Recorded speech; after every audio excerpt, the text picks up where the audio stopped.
Welcome to the Victims and Villains podcast. This is the show where we talk nerd, we talk hope, and we speak nothing else. I'm your host, Captain Nostalgia, and I'm rocking two fantastic guests for this episode where we are talking about Selena-the-series Part 1, which just dropped on Netflix about a week ago as of this episode's recording. Please help me in welcoming from the Latinx Lens podcast, Miss Rosa Parra. Hi. Hello, everybody.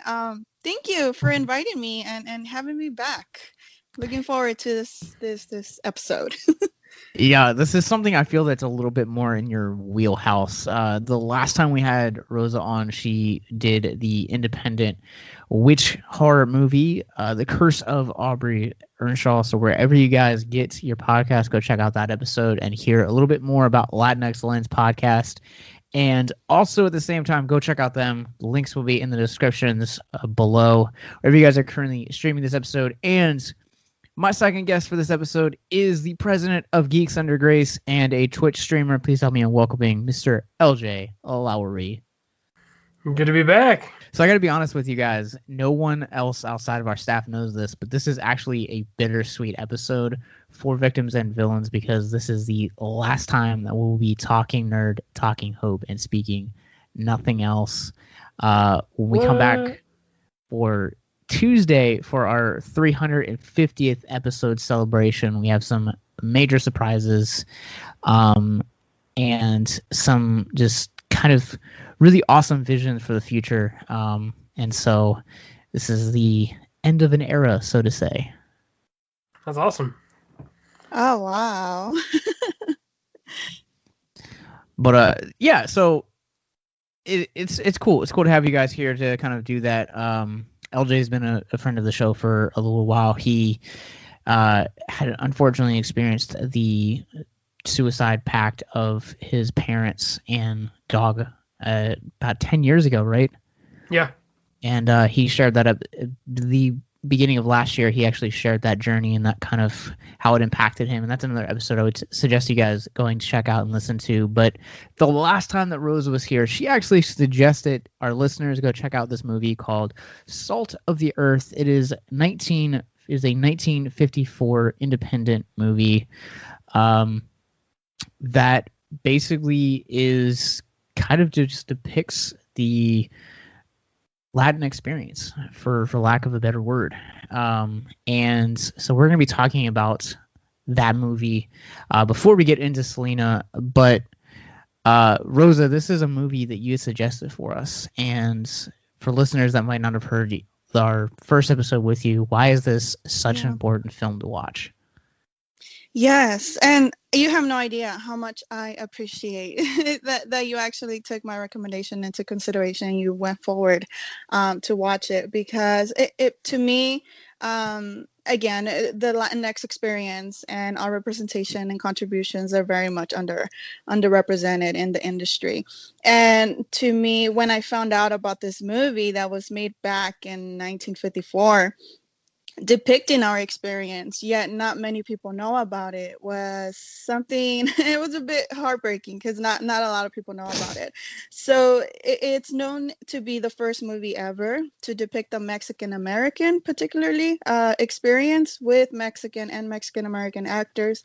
Some of those actors in the film are the miners themselves that did experience this incident. And then also, it's one of those films that, again, it came out in the 50s, and in my opinion, it's very much progressive in its narrative, in its story, and the narrative itself is very much progressive, and if anything, it's very much relatable right now too. So, it's certainly an important film that it's so easy to access, yet not many people know about it. So, again, you have no idea how much I appreciate this. Absolutely. And I think for me, what you just talked about, like, was kind of my experience. Like, the last time we had you on the show, like, we were talking about kind of our own film journeys throughout 2020 and kind of like how me and Mark and even yourself were talking about how, like, we've been trying to expose ourselves to more cultures and more cinema journeys than just our own experience. And this film is pivotal in that journey, I think, for me.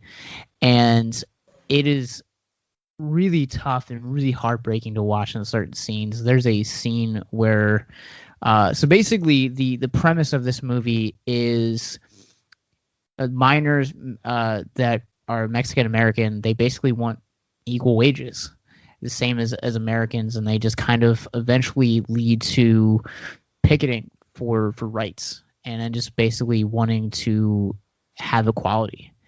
And eventually it reaches a point in the film where the men are basically given a court order that they can no longer picket, and so the women actually take up the pickets for the men. And there's a heartbreaking scene where like the sheriff's department pulls up to the picket sign. Some of these women are mothers, and they're tear gassing children and babies, and it is such a heartbreaking thing to watch. And then subsequently what follows afterwards is a shot where this tiny jailhouse is just filled with women. And this film, I feel like, is kind of the experience that kind of, I think, flies under the radar a lot when it comes to the struggle of Mexican Americans, whether they are legal to this country or illegal. I think that there's a lot of stereotyping that kind of comes with being a Mexican. And if I'm out of line with any of you guys, please correct me. But this film really opens up that experience of something that I'm never going to get the chance to experience to this depth, just being a white guy. And so I'm really gracious for the experience to understand and sympathize with a lot of these characters and just experience the heartbreak that generations have felt. I guess my thoughts on this movie were I was very impacted by it. It was really good. Being an older movie, I personally wasn't too sure about it because like some of the older movies like that can be hard to watch to a certain point. And so like at first I was kind of doing other things. I was watching it, but it easily pulled me in, and I was very impressed with the quality of it as well. And it was a really good story, and it was fun well, not fun, I guess, but it was interesting to watch those smaller victories as they kept happening and watch everything build up to the end. It was it was rough, and you got to watch all these experiences and all these characters interact with each other and all their different stories. And I liked watching it connect into their major victory. I think it was very powerful. Like you said, there were scenes that were like, oh, like I did not expect that to be in this movie, and it was very powerful. Yeah, it certainly is one of those films that it doesn't shy away from showcasing all these stories and the reality of these events. To me, of course, as a Mexican American woman, as a Chicana, the fact that the film it's narrated through a Mexican American woman, and we're seeing all of this through her lens. Yeah. Significantly impactful to me. And of course, being from a culture that's very much machista and misogynistic, also depicting that message of equality and depending on each other and working together to accomplish these goals and fight together instead of just. There's a lot of I love this movie. I've seen it so many times, but just those, there's a few lines, especially when she says you're at work asking for equality, equal pay, and all these things, but yet you come home and you don't treat me as an equal. You're oppressing me in some sense. And again, just very powerful messages, scenes, and everything.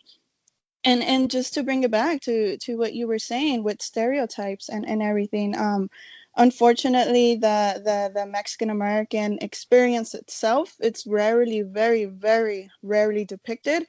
What we tend to watch on films, it's the Mexican immigrant story, the undocumented experience, which me personally, it does affect me because I am the daughter of Mexican immigrants, but not many Latinos experience that.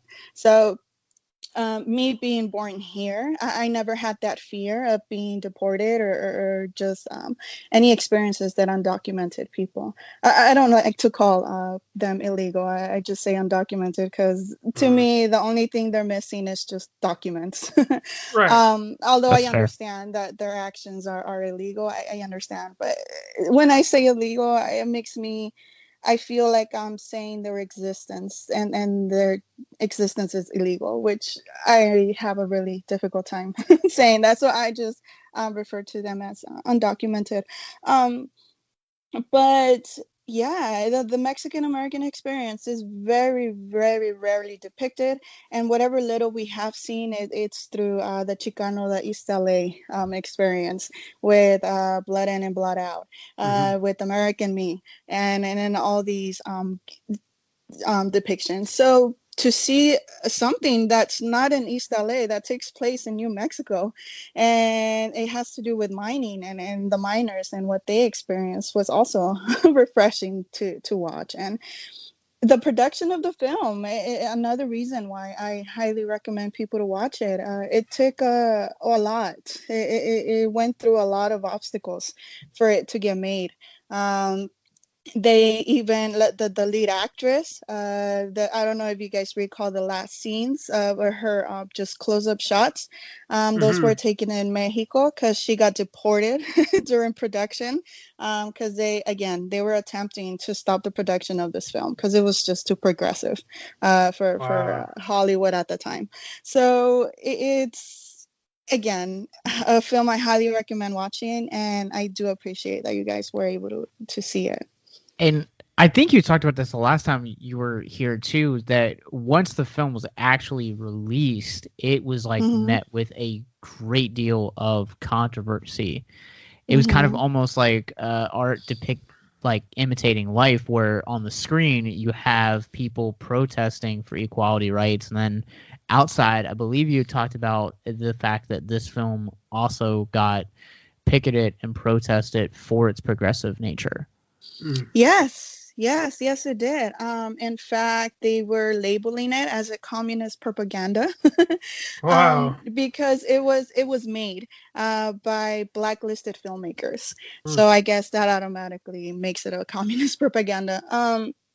And yeah, it only screened in one theater for a very, very short limited time before the theater got death threats, and they were just threatened, so they had to stop the screening. But yeah, it was received. It wasn't very well received. I think for me too, one of the things that I've really, as a cinephile, come to appreciate have been moments where it's just dialogue heavy. And like you were talking about the relationship between the husband and the wife, and how they, like, how she felt oppressed at the household. And I love that they carried that struggle for his character throughout the entirety. Ramon. Is that Ramon? Yeah, Ramon. Yeah. Ramon. I love the fact that they carried that struggle of pride throughout the entire course of that film for his character arc. And also, too, I think that for dialogue, while some of the scenes are visually hard to watch, there are some of the dialogue that is really hard to just get behind, because, when the men are still picketing, there's a point in the film where they, like, higher ups from the mine company come down, and they're trying to discourage them or kind of break up them, and he's like, oh well, this is just a little ritual that they're doing. Like, they don't have faith that all they'll tie themselves out and eventually, just go back to working. And they endured a great deal of stuff. Whether that was, having to ration out the food that they were giving their families and, really trying to just make ends meet, to really pursue this cause. I mean, that is completely admirable. And really, I think that you talked really specifically about how this feels like the Mexican American experience. And I feel like that portion of it is really heartbreaking to watch as well. But I've encountered a great deal of Mexican American families here recently that have that same story, that they're struggling. I think this film kind of really brings that conversation to people's eyes and lets them know that, hey, there is a world outside of your own struggles and ambitions. Real quick for me, like the way I relate to this stuff is through my grandfather and his father. I think I explained some of this during the Selena episode, but I only really got to hear stories about my great grandfather, my Appa, and talking about how he came over here with so I have about like 8 aunts and an uncle that's still living, but in their experience, and I never really, I didn't learn much Spanish. There was a lot of things I never learned because my dad's side of the family, they were, Midwest origins. And so in, my dad's eyes and my family's eyes is that he used to joke, which this is no joking matter, is he used to joke that they were going to breed the Mexican out of us. And my dad was, like, now that I look back, my dad was definitely a racist. He used to try to make jokes and stuff like that. But the more I grew up, I learned to embrace my heritage a lot more and hear stories. And my mom likes to tell me about how much like my great grandfather I am. So watching this was very connectable for me, and just to see the struggle that he wasn't from New Mexico, but just coming up through Southern California, where I eventually grew up, is to see that struggle from another lens and not actually get to see his. Like, I never got to meet him. He passed away like right before I was born and stuff like that. So it's very impactful for me as I continue to learn more about my heritage and stuff. So I would suggest to you guys, we're going to take a quick commercial break, but you guys can check out Salt of the Earth right now. It's streaming for free, and we will include links in the description. It's free right now on YouTube and Tubi, so you guys have no excuse not to check this movie out. Mm-hmm. It is heavy, but it is a must-watch. It really opens up the experience and kind of broadens the world of other struggles that kind of go on behind the scenes. And so we're going to take a quick commercial break, but during this commercial break, I had a chance to sit down with filmmaker Jeffery-a-Brown for his movie The Beach House, which you guys can stream right now on Shudder, and also check out on all physical media and digital platforms, as well as select theaters and video on demand beginning December 15th. We're going to take a quick commercial break. We'll be right back. If you or someone you know is listening to this podcast right now and you're struggling with suicide, addiction, self-harm, or depression, we encourage you guys to please reach out. This is the heartbeat of why we do what we do. Suicide is currently the 10th leading cause of death in the United States, and as of this recording, there are 132 suicides that take place each and every day on American soil. And when you scale back internationally, there are 800,000 successful suicides. That is one death roughly every 40 seconds. So if you or someone you know is struggling, you guys can go to victimsandvillains.net/hope. That resource is going to be right in the description wherever you guys are currently listening or streaming this. There you'll find resources that include the National Suicide Lifeline, which is 1-800-273-8255. You can also text HELP to 741-741. We also have a plethora of other resources, including churches, getting connected with counselors, LGBT resources like the Trevor Project, and also veteran hotline as well. Please, if you hear nothing else in the show, understand that you listening to this right now, have value and worth. We get it. Suicide, depression, mental health, these are hard topics, and the stigma around them doesn't make it any easier. But please consider the resources right in the descriptions below, wherever you guys are listening, because once again, you have value and you have worth. So please stay with us. How you doing, man? Good. Where are you calling from? I am calling from Virginia. Okay, I'm in New York. Nice. It's rare that I get to talk to someone that's actually in my time zone, so it's cool. Yeah. But I don't have a lot of time with you, so I want to ask so much, because I rewatched this movie last night with my wife, and I had this, like,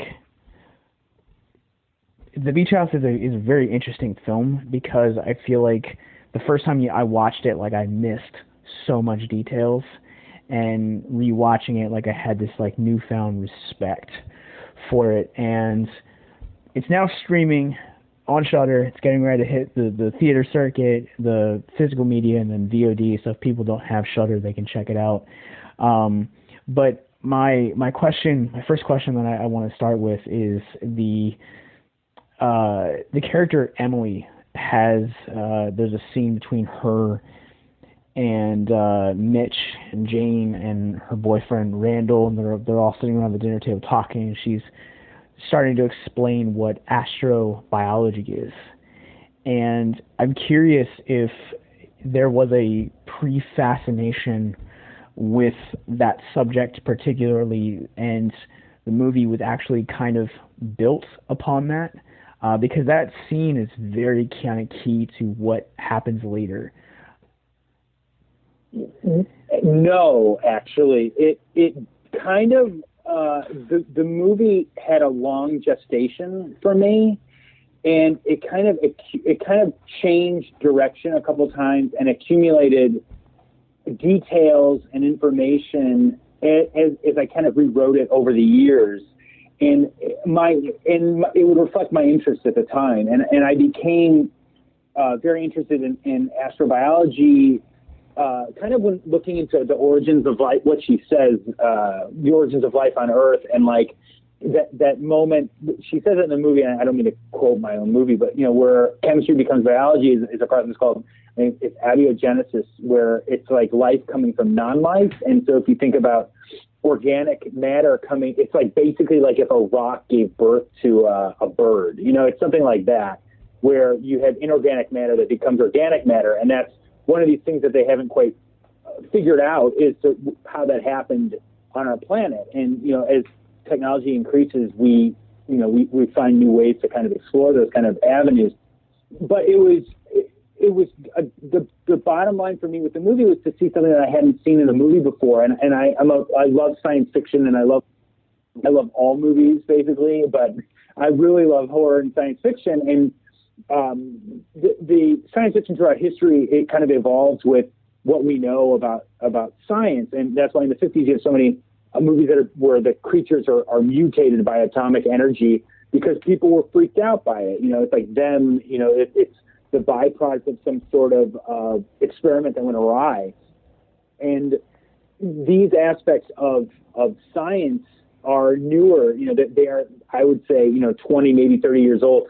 I mean, they did some experiments to try to, replicate early Earth, in the 50s and 60s, I think, but really like our concepts of it have changed. And so that was something that I wanted to see in a science fiction movie. And for me as a filmmaker, you make movies that you want to see that you're not seeing. And so this was a movie that I wanted to experience, and that I wanted to see that had nods to movies that I love, but at the same time was something that if I, as a viewer, put it on at midnight, and I subscribed to Shudder before this, so it's like if that popped up on Shudder and I put it on at midnight to watch it in a dark room by myself, what would that movie be? And The Beach House would be a movie that I would want to see. So that's kind of how But yeah, I'm so glad that you liked it on the second viewing. I've seen it probably. I think I've definitely seen it more than anybody else on the planet. I think I've seen the movie maybe 150 times. So I know it real well, but I always felt that the first viewing you're kind of just like wrapping your brain around it, and then by the second or third, when you start to see that all the pieces are kind of laid out, and there is a cohesion to the film, and everything is kind of explained. I think that it does reward watching it, a couple times.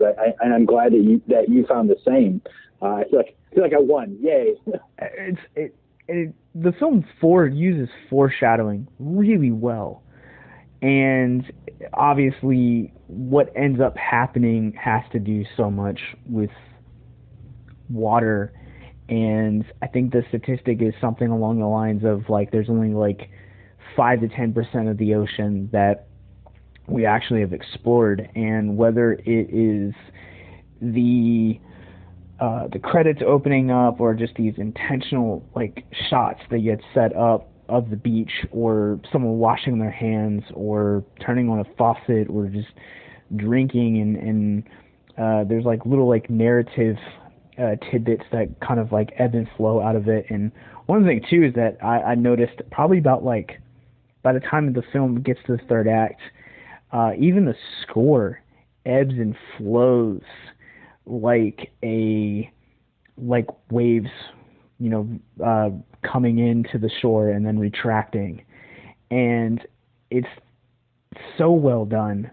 But I think the thing that like I have this like love-hate relationship with the movie is that it's so ambiguous, and there's so much about it that like I want to pick your brain about, because like a character would do something and I would be like, I have to ask him about that, and then another character would be like would say something or do something else, and would kind of do it, but the use of foreshadowing is really well done throughout the course of this. And I'm curious, as a co-writer in this, what was the process in creating all of that foreshadowing, even to the score, which is something that just really stuck with me throughout the second viewing, just to kind of acknowledge that amazing, haunting score that you guys were able to establish with a lot of the tension that's going on with the movie. Yeah, well, you should check out the composer's Wooly Porter. You should check out his music. It's really awesome. I mean, just totally will warp your woofer. I mean, it's just, he's like a scientist of sonics. He would, like, when I first met him, he actually came to New York and we were doing the mix, so I got to hang out with him in person, and he would talk about, I was like, well, how loud do your shows get? And he's like, well, 140 dB. I was like, oh my God. And he said, well, it's good noise. It's good noise. I was like, oh, okay. I mean, that's loud, and if you hear his albums, they're loud. They're just like, they're very abrasive. And I like that. I like seeing loud concerts. And I like movies that are loud and distorting and wild. I want to be, I like subtle movies as well, but sometimes I just want to be like, hit over the head. And I just totally forgot what question we were talking about. The foreshadowing and stuff. Yeah. I think, we had a kind of a long process. There were a lot of drafts of the script, and the producers of the film, Sophia Lynn, Andrew Corkin, and Tyler Davidson, and Drew Sykes. There were 3 producing entities. Drew works with Tyler, but they're very, very on me on the script. Like every line of dialogue, everything was analyzed very much by the collaborators. And then even in the edit, our editor Aaron Crozier was another one where our first cut of the movie was very long, and so we had to kind of it's very like a ceramic. You're kind of like molding the film, and he would just be, he would say, this character's saying the same thing 3 different ways. 2 of the 3 are going to be cut, and it's like, oh, all right, But it was all the foreshadowing. Like everything had to have a purpose. There was no noise. Nothing was wasted really, and I wanted it to have the impression of having a casualness. And I think that, not that I'm reading all of the reviews, but some of them they're like, well, the 2 halves don't really add up. But but actually they do. Everything pays off. The two halves of the movie mirror each other, and if you watch it a couple times, not that I'm saying you should watch the movie more than once, but ideally you watch it 4 or 5 times, and then you'll start to see how everything is foreshadowed. The hand washing. I have kind of an obsession with washing dishes, so the fact that we could work dirty dishes and washing dishes into the movie, and the character Mitch talks about soft water and hard water, which is something growing up when you go from. I grew up in the suburbs, and you have that kind of water. The texture of water is important, in texture in general. How if you go into a rural area, the water is I don't know which is.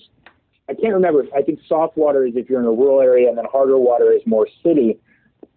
But that was something I hadn't seen in a movie before, and something that people would kind of know. It's like, oh yeah, I know that feeling when you touch water and it feels differently. And so it was also a way to kind of, hint that the affliction is kind of taking hold. It's like seeping its way in very subtly, so that, you want the characters to stay in the house. And like, if something really alarming happens, the quick response is, they just leave. And so we didn't want them to leave. We wanted them to stay, so that the world gets worse and worse and worse. And then finally it's too late. And so that was, these kind of subtle things were going on that would be like, well, that's strange, but it's not so alarming that I'm going to, call the authorities.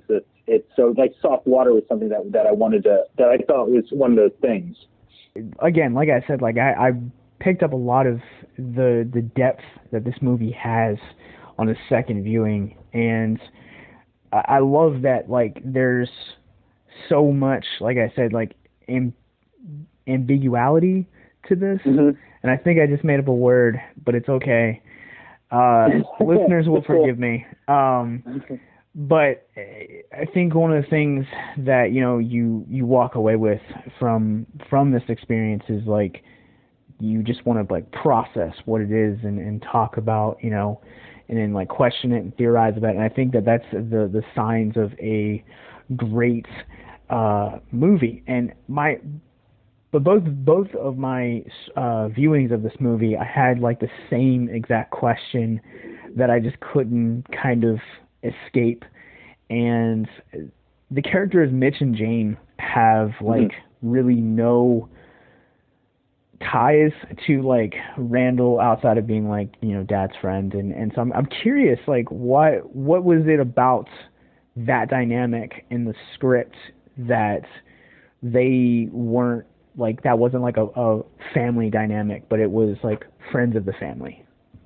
I think because I want the sensation we have with the movie coming away and thinking about more of a cosmic sense as opposed to a family dynamic. There were, I think, they were never the parents of Randall, and they were never going to be his parents. They had to be strangers.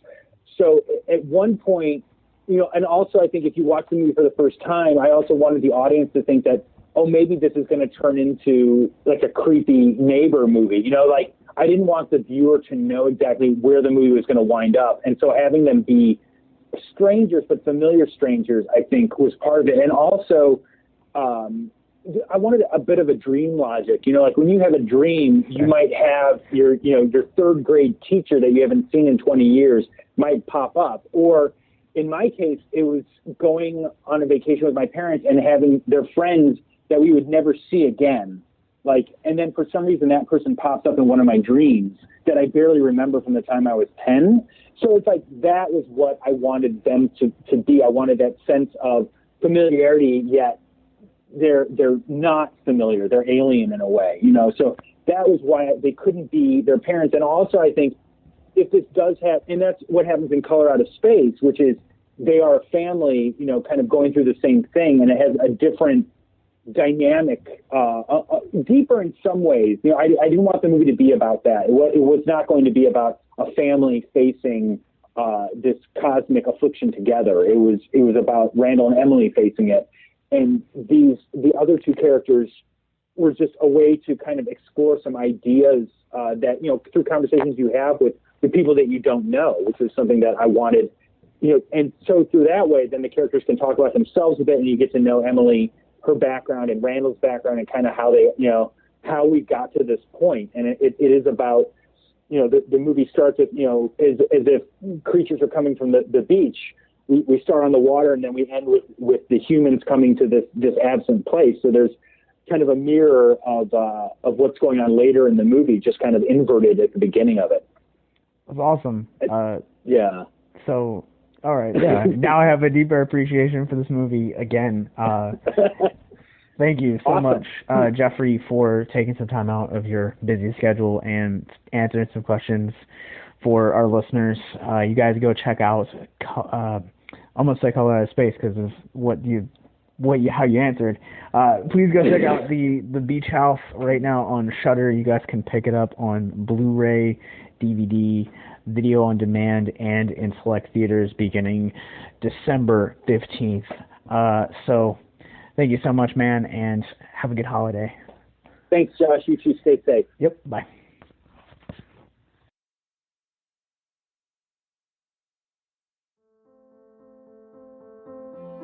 How would you guys like to help us get mental health resources into schools, conventions, and other events? Well, now you can. Simply go to patreon.com/victims and villains for as little as $1 a month. You guys can help us get mental health resources into current and upcoming generations, educate and break down stigma surrounding mental health, suicide, and depression. And you get exclusive content that you can't get anywhere else. And you guys can tell us which Nicolas Cage movie you want us to cover, and we'll do it. All it takes to get started is to go to patreon.com/victims and villains, or simply click the link in the episode description wherever you guys are currently listening or streaming this episode. Pick your tier and get started today. Yes, it's that simple. So quickly select the tier that you want and help us get hope into the hands of the depressed and the suicidal today. Welcome back to Victims and Villains, and we are talking about Selena-the-series, and this is the first part of this conversation because Netflix was so gracious and gave us 2 parts of this series that is produced by I suck at pronouncing. It's Selena's family. I'm just going to say that. I kind of want to go around and just kind of give general thoughts on what we thought about this series. It's 9 episodes. It's currently streaming right now on Netflix. Rosa, you being our guest with this episode, what did you think about the series? Oh my. Okay, so just to give you a little background on where I'm coming to watch this series from. I grew up with Selena, and she very much she was perhaps the first celebrity death that I ever experienced in my life. So she's been an like everlasting impactful person in my life. Again, to see Selena growing up as being one of the very few, again, here we go, Mexican American musicians out there to successfully reach stardom from Texas, which is another state that really gets little representation when it comes to U.S. born Latinos. It was very much her. There's a reason why even almost 25 years later after her passing, why she's still so prevalent and why is she still such a legendary image within our community. So I'm coming at this being a huge fan and just loving everything about Selena. And of course, it's very much unavoidable to compare the series with the 97 film and the J-Lo performance and everything that I like the film, very well done, but I have my issues with it, but overall I think it got her story across nicely done and such. This series, however, no, not the biggest fan of it. I think that it suffers a lot with the writing. It suffers a lot with production design. I thought it looked. I'm so sorry. I'm gonna go so hard on this. No, Go for it. Go for it. It looks so cheap to me. The wigs, the writing was just cooking, cutting, just so cliche, so eye-rolling, inducing dialogue that ultimately it just became a generic musician's biopic story. What made Selena so unique, what made her so different, was, of course, her Latino heritage, but who she was. She was such a bubbly and such a charismatic musician and singer. Every time she was on stage, she was just dominating. She just had this presence, which, in my opinion, Christian Serratos completely lacked. I'm not entirely fan of her depiction of Selena. And when the protagonist isn't really engaging me into the story, I am more bound to not be engaged in the story, in the whole series, or in the first part of the series whatsoever. I did enjoy some of the side storylines, specifically with her siblings, with AB and Suzette. That was kind of interesting to see. There was one moment, especially with Suzette, that did catch me. It really got to me. But other than that, it pains me to say this because we have so little representation, and whatever we do, whatever little representation we do, I'm over here shitting on it. But yeah, I wasn't entirely fond of the series. Sorry. That's fair. And I guess for me, like, I'm still like relatively new in my Selena fandom. Okay. I just saw the movie this year, and I have been just binging all of her music. And I was actually listening to Como de the Floor before we started. My Spanish is terrible, so I probably said that so long. I'm so sorry.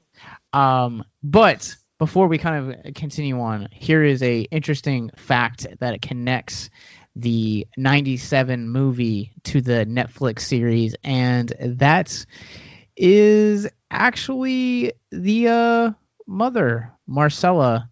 She actually played Deborah in the movie. So there's that connection right there. A little interesting fact that I came across. But LJ, what did you think about the series, man? So I did also notice. You could tell it did have a limited budget. I thought they did well with probably what they had. The thing I liked most, the thing that I loved doing throughout the series was making connections to certain things that they would go into, such as like when they did the filming or the photo shoot for the album cover. It was cool to see how that was, like, the issues behind that, and then actually going to look at the album cover and being like, oh, okay, like that's neat how that connected like that. And there were certain parts of it where, I would look things up after they would talk about it or show something in the film and read about it, and to me that was really fun.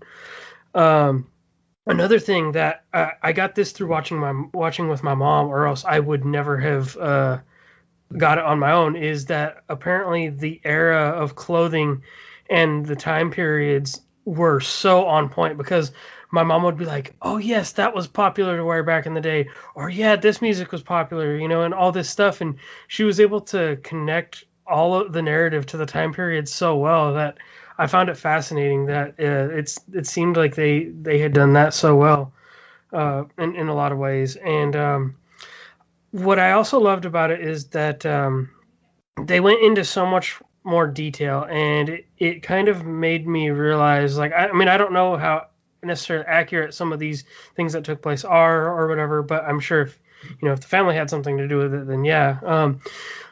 But it made the movie feel so much like a highlight reel, which I thought was interesting. And I loved how they were able to flesh out their story, and I do think that the widening of the scope instead of focusing on just Selena, I do agree that, like, maybe they could have focused on her character and showed her character a little more. But I think having gone into the stories of all the family members was really cool. Like, AB's story was really neat. Like, looking at his point of view as a producer, and the moment I really loved was whenever he finally was able to hear the music and talking about what the dad was talking about.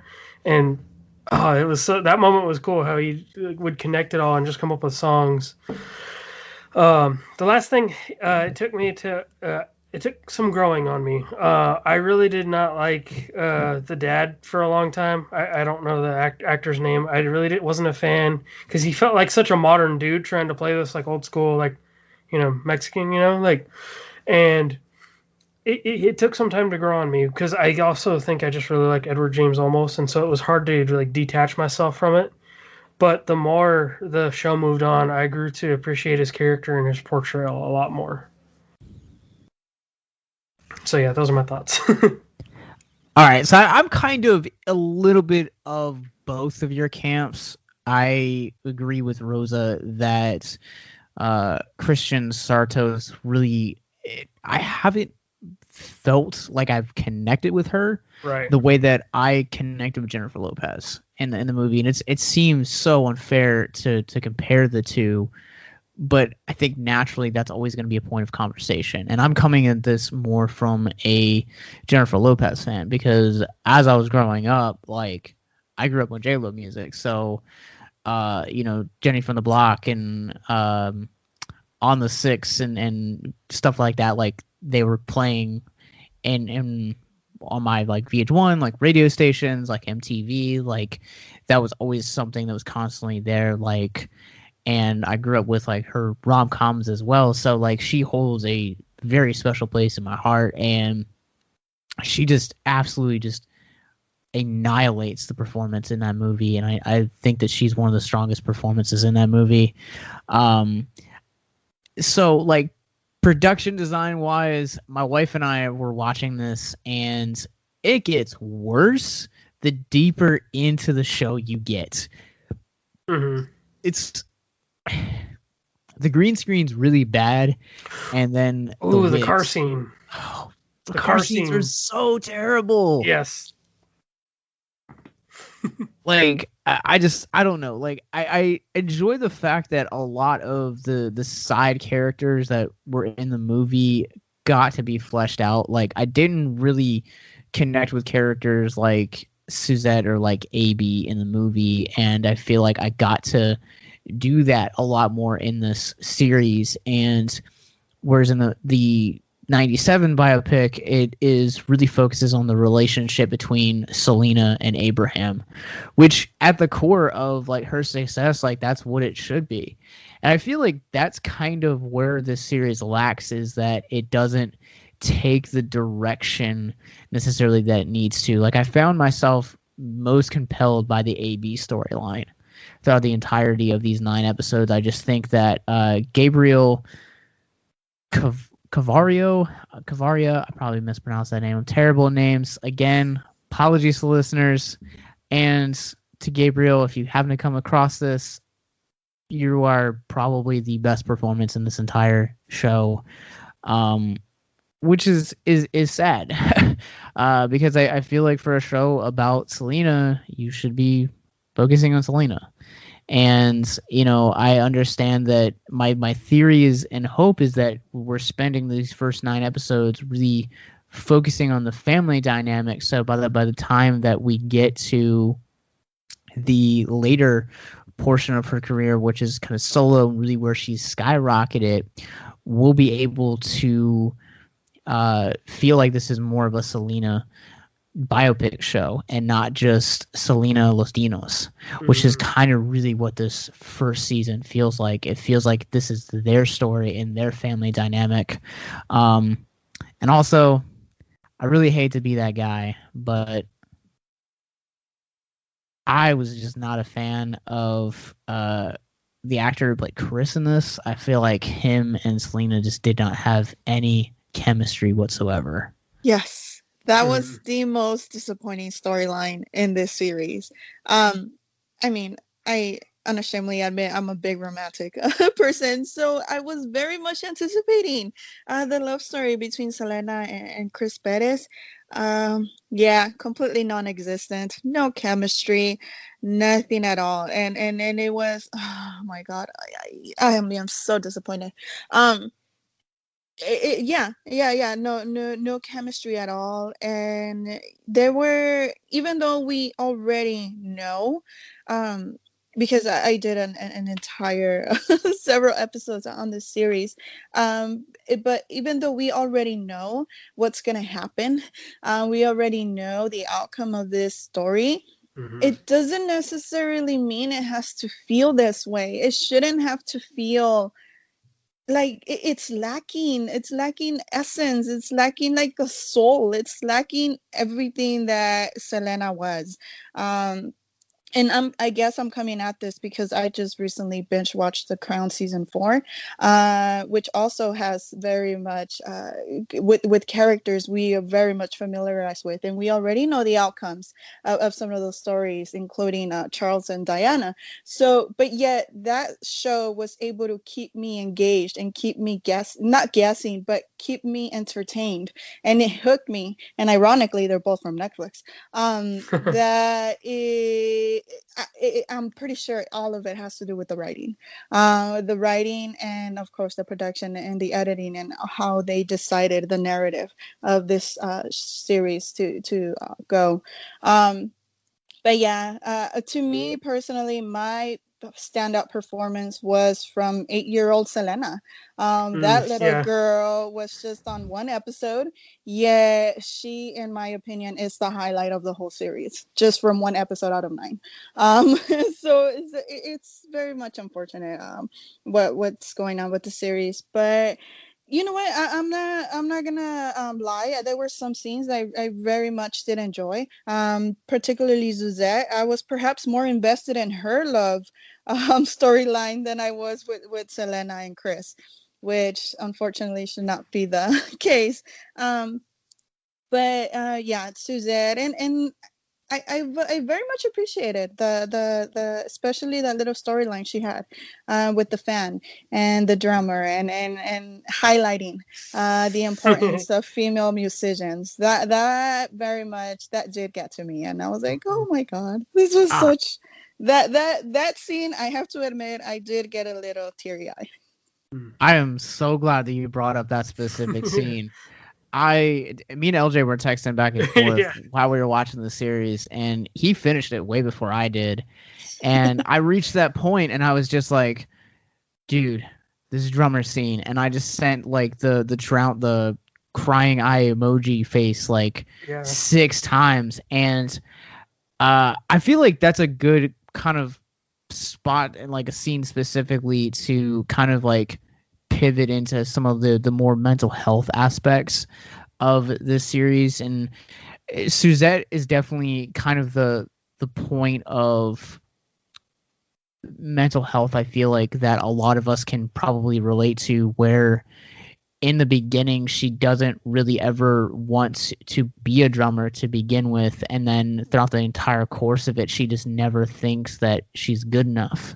And one of the things that we talked about in our Mank episode this past Tuesday was sometimes affirmation, it goes a long way. And you kind of see that like the entire world is really starting to go after Selena. And then you also have, AB's kind of like the music guy. So like everyone's like really counting on him to have the songs ready, and like he's like working with like Peter and a lot of the other guys in the band, like they're working on like the orchestration of how the songs are going to go and build and ebb and flow.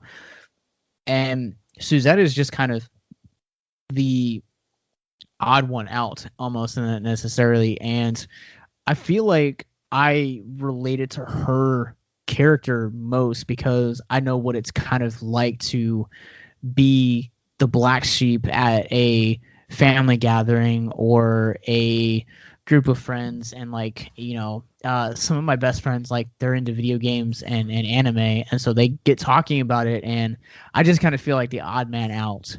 And so like once you kind of like gear that conversation back to something that is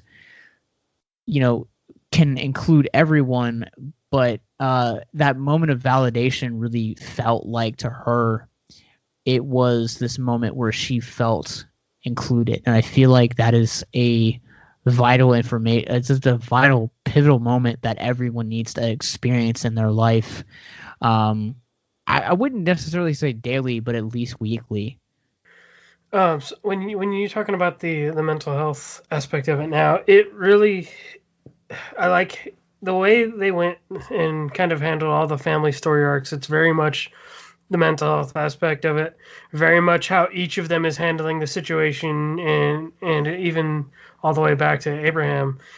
All of them are going through their own thoughts and feelings about the situation. And the one that stuck out to me, and they definitely showed some of this in the movie, but Abraham having to deal with the evolution of the way things are as far as like the time. I felt like they showcased the movement of time really well through his character, because there were certain things that he really wasn't a fan of that the kids wanted to do, or just things like that. He kind of has had to and still he struggles with that, obviously, is relinquish some control on some things. And I think we're obviously gonna see more of that in part 2. But I resonated with it because, especially down here in Louisiana, there's so many people that are just so old school in their mindsets, and they're so stuck in these ways that they're not open-minded to new things, to new advances. And I really saw just my environment that I'm in now within that character. So it was. And I think I was focused on that character because I was trying to see, okay, what is this guy going to bring to the role? But him having to deal with his own struggles was really a highlight for me. Yeah, something that I wish they could have gone a bit more deeper on was that cultural identity and that constant struggle of, why do I have to be Mexican for these demographic, and why do I have to be American for these people? Why can't I just be both? And certainly that struggle of just being labeled, particularly when you were how you were mentioning that photo shoot, and how she was considered exotic, and they were dressing her up like to be some form of Egyptian or something, just because of her complexions.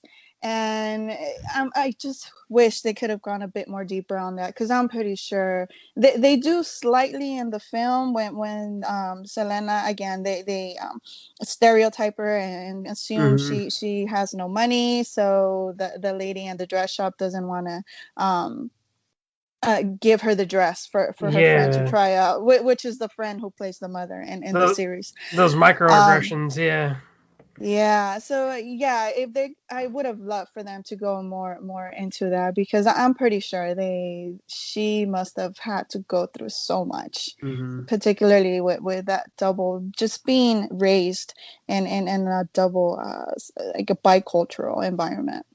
Yeah, and then even Abraham, like, I feel like it was more significant part in the movie, but when he has to explain to her what, the difference between a Mexican and a Mexican American is, I felt like they kind of like glossed over it. Like, they did have that moment, but it didn't feel as impactful as it did in the movie to me. Yes, I agree. There's a scene particularly where it's after the photo shoot, and Abraham and Jose are having this conversation, and Jose's telling Abraham how they're trying to market her, and he's basically says something to the extent of, she's a Mexican American, or she's an American girl who from Corpus Christi who just happens to also be Mexican.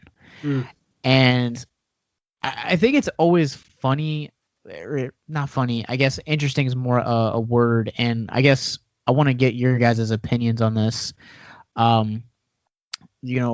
How does miscultural representation affect your own mental health? Because someone just takes a look at you and is just like, oh yeah, this person is Chinese or Mexican or X nationality, and they just kind of like write you off based on like what they've seen in films or in just other mediums. Like, how does that kind of affect your mental health? Because that is something that they attempt to touch on here, but it's never really something that they do. They just kind of, Abraham's big thing is like, just let Selena's talent speak for itself, basically. It certainly has an impact in your mental health. Just speaking of my own experience, growing up, I did not know how to identify myself. I would constantly ask my mother, what am I? I don't think I'm American because I'm not white. I'm not blonde. I don't have the blue eyes that I constantly watch on film and media and television that tells me this is what an American looks like. And I don't consider myself, or I wouldn't identify as Mexican because I was not born in Mexico. So that constant struggle, and that's where she introduced me to the term Chicana, and how the word itself, it's more of an embracing both identities and so on and so forth. But even then, telling people that I'm born and I'm raised in East LA, the first thing that comes to their mind is either that I'm a chola or I'm a little gang member or anything like that, because that's all they've seen. So it's difficult. It's difficult to get stereotyped and get placed in a box, based on just subconsciously just having this notion, based on films, film representation, television, media, the news. It's hard. It's very hard. It's not until now that, if I'm being completely honest, just now taking classes and working on 3 different degrees, including Chicana and Chicano studies. It's unbelievable that I have to work on a degree to learn about my own history. Because they don't teach none of this in high school. You have to do it at university or at a college to learn a little bit about my own background. So it's now just very recent that I'm feeling more comfortable and I'm embracing both identities, and it's okay. It's okay. And again, thankfully, I am trying to do my own little bit with Latinx Lens and trying to bring awareness, that the term itself, Latinx, it's more of an umbrella term to a diverse group of people, rich group of people. So I'm trying to do my best to try to deprogram the stereotypes and deprogram all these biases that unfortunately have been programmed into our brains via film and television.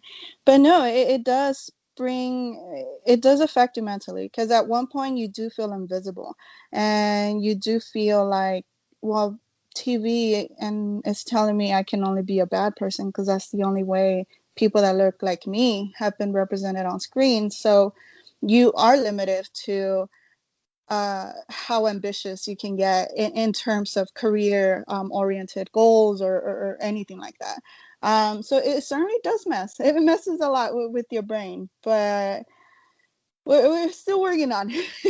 Still working on it, it does have that, and which is why I'm such a big advocate for representation on screen, because it does matter. Yeah, for me, I come from a different angle though. Even though, growing up in Ventura County, in Southern California as well, it's one of those things where it's like I never really saw it. I'm also like, just by the way I look, for me, it's like I'm only a quarter Mexican, and it's really like, and I don't really look it, and so it's one of those things where I didn't really know like what discrimination felt like until in recent years. I shared this story, I think, during the original Selena episode that we did, but how when I was locking up for church, this guy just automatically like started speaking Spanish to me, and I'm just like, whoa, and it also made me feel ashamed because it's like I don't really know how to speak as much Spanish as I probably should. So like that moment, and especially the things that have been happening with the African American community earlier this year, it made me realize that I need to, I'm ashamed that I hadn't embraced my heritage more. And so it was little things like earlier this year I started picking up I haven't been actually back to it in a while, but I need to get back into it. But the Duolingo app, because it was going to help me at least learn some stuff. And even Friday night when I was streaming, there was this person who came in. They spoke Spanish, but they were using Google Translate to type to me, and I couldn't really speak to them because I'm like, man, like, like I feel bad because I'm like, it's part of my heritage, and it's like I could have got my mom in here just as easily to like translate for me while I was playing Fortnite with my buddies, and I was like, just like I need to like it made me feel very ashamed and just kind of like I need to do more kind of thing, and I need to educate myself better and just learn about my family so much more. And it was just kind of one of those things where it's like I didn't spend a lot of time around my mom's side of the family, so I didn't really get to really ever understand. And so the more I learn, the more I understand, and the more I grow from it. For me, being an outsider, I never really understood what the term white privilege meant until probably 4 or 5 years ago. And I feel like this year kind of learning more about the Asian heritage, because Asians have, Japan in particular, like has a very high suicide rate, so like understanding more of their culture and kind of like why that is such a prevalent thing over in their country. And then also we were talking about this before we started recording. One of my favorite movies this year was Yellow Rose, and Yellow Rose really depicts the struggle of Mexican Americans and the immigration that some of them do face. And it just really kind of opened up my eyes a lot. And then doing both Salt of the Earth and Selena for this one, and then being nostalgic about the 97 movie, I think that those experiences they're starting to really kind of become a bit more prevalent and accessible to people like myself, and understand that there are ways to educate yourself. And the last time we had Rosa on the show, she was talking about how Latinx had started, and she had talked about how like the film class that she was taking only had a page or two in this like behemoth textbook of like 500 or 600 pages that only had 1 to 2 pages on Latins in film. And it's like, well, I'm pretty sure there's got to be a lot more than that, because other countries have been making movies for just as long as we've been making movies and music and entertainment. And it's not something I think that you really take into consideration. And I think that it's worth the investment of time to really understand different cultures, because you are never truly right in the way that you're raised. And you have to step back and really learn from yourself, like, all right, what of my raising is good for my mental health and mental health for those around me, and what do I need to invest my own time into understanding other cultures and how stereotypes that have been built around the Asian demographics, the Latin Mexicans, Canadians, which is a weird one to throw in there, but they have their own stereotypes as well, and really just kind of learn about how those stereotypes are harmful and almost even a form of bullying as well.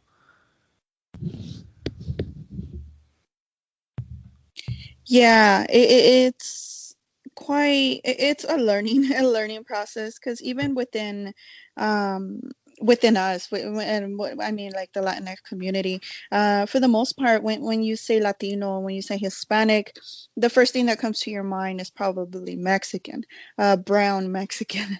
When in reality, the Latinos and Hispanics, even Mexicans themselves, there's a whole variety. You got Asian Mexicans, you got Latino, you have Native Americans, you have Afro Latinos, and it's just, again, such a diverse group of people that even me as a Latina, I'm still trying to learn, and I'm trying to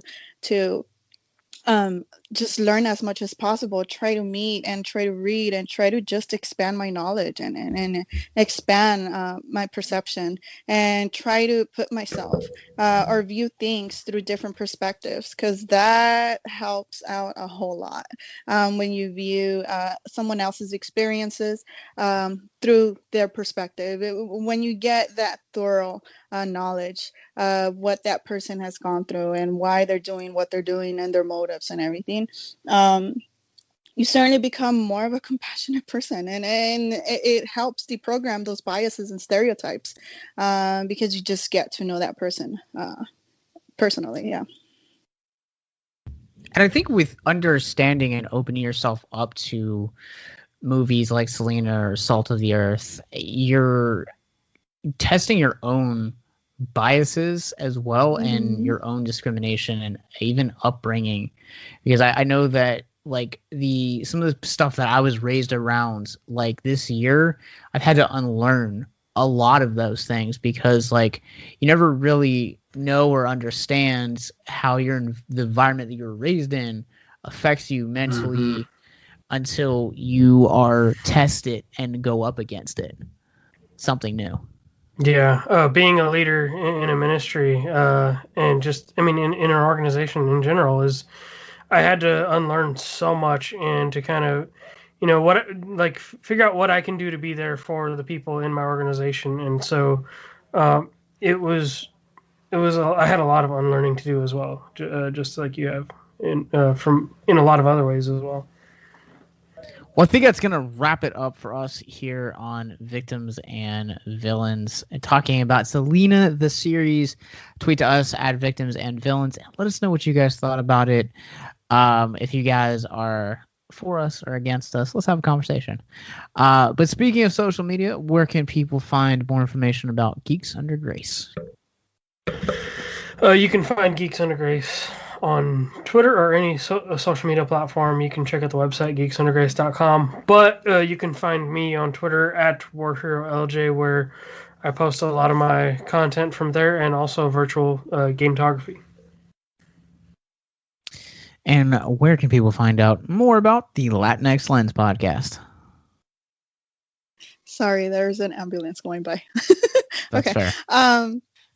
Yes, you can find Latinx Lens on Instagram and Twitter at Latinx Lens. You can also find our podcast on every podcast platform available. And we just debuted our website, so you can also find us at latinx.com. That's so exciting. It takes so much work to do a website. So when you get to Sure does. launch something like that out, it's so much fun. It's like, come feast your eyes on this. Look at all my hard work. That was the big thing we did at Geeks Under Grace this year, was do a website redesign, and it's crazy. So I know the feeling. All right. Well, you guys can find us everywhere at Victims and Villains. We're on Facebook, Instagram, Twitter, Twitch, and Letterboxd. And if you're on Letterboxd, add me as well at Captain Nostalgia.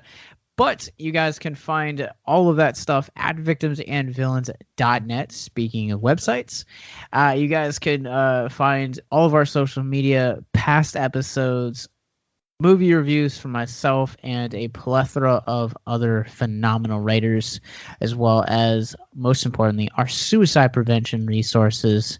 So, Rosa, LJ, thank you guys so much for talking about music, mental health, Selena, Salt of the Earth, and more on this episode.